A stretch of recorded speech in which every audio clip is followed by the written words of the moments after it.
দিয়া যাও রে কোলে দরিয়ার মাঝে। বৃষ্টি আর খিচুড়ি এই যেন ঠিক সেই রব নে বানা দি জড়ি। সে হোক না গোবিন্দভোগ চালের কিংবা স্বাস্থ্যকর ওটস বা ডালিয়ার। আজ শেয়ার করছি সাবুদানার খিচুড়ির রেসিপি। পুজো বা উপোসের দিনে এই খাবারটি কিন্তু দারুণ প্রচলিত। প্রথমেই মুগ ডাল একটু শুকনো খোলায় ভেজে নিয়ে ধুয়ে একটু জল দিয়ে ভিজিয়ে রাখলাম। আর এখানে গরম কড়াইতে সর্ষের তেল গরম করে প্রথমে কিছু তেজপাতা, শুকনো লঙ্কা আর গোটা জিরে ফোড়ন দিয়ে নিয়েছি। তেল ভালো করে গরম হয়ে গেলে দিয়ে দিয়েছি আলুগুলো ডুমো ডুমো করে কাটা। আর এখানে আরও কিছু সবজির মধ্যে যেমন ফুলকপি, একটু টমেটো, কাঁচা লঙ্কা আর একটু আদা বাটা দিয়ে ভালো করে কষিয়ে নিচ্ছি।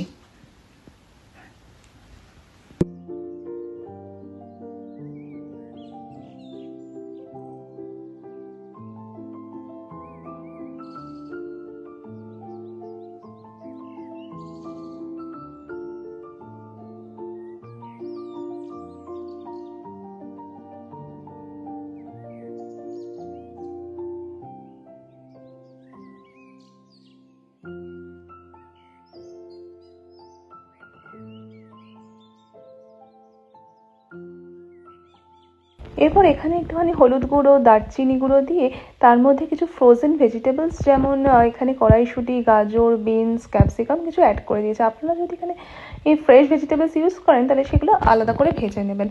এখানে যেহেতু আমি ফ্রোজেন ইউজ করেছি তাই জন্য ওগুলো পরে দিয়েছি।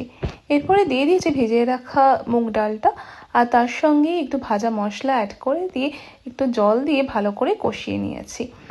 দিয়ে দিলাম এখানে ভিজিয়ে রাখা সাবুদানাটা আমি আগের দিন থেকেই ভিজিয়ে রেখেছি। তা আমার যেহেতু এখানে বড় দানার সাবু পাওয়া যায় না তাই এই জন্য আমি এখানে আগের দিন থেকেই ভিজিয়ে রেখেছি। আপনারা বড় দানার সাবু পেলে বড় দানার সাবুই অ্যাড করে দেবেন। আর তারপরে দিয়ে দিয়েছি ডেসিকেটেড কোকোনাট। এখানে আমার কাছে ফ্রেশ কোকোনাট তো পাওয়া যায় না, তাই আমার এখানে ফ্রোজেন কোকোনাট হিসেবে আমি এখানে অ্যাড করেছি।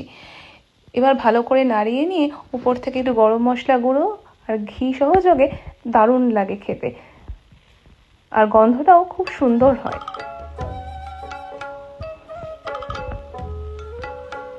ব্যাস গরম গরম খিচুড়ি থালায় বেড়ে নিচ্ছি এখানে।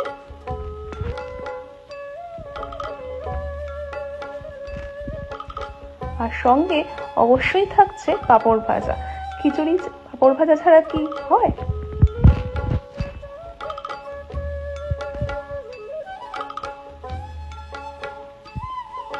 আপনারাও বাড়িতে ট্রাই করুন আর অবশ্যই জানাতে ভুলবেন না আমাদের এই সাবুদানার খিচুড়ি আপনাদের কেমন লাগলো।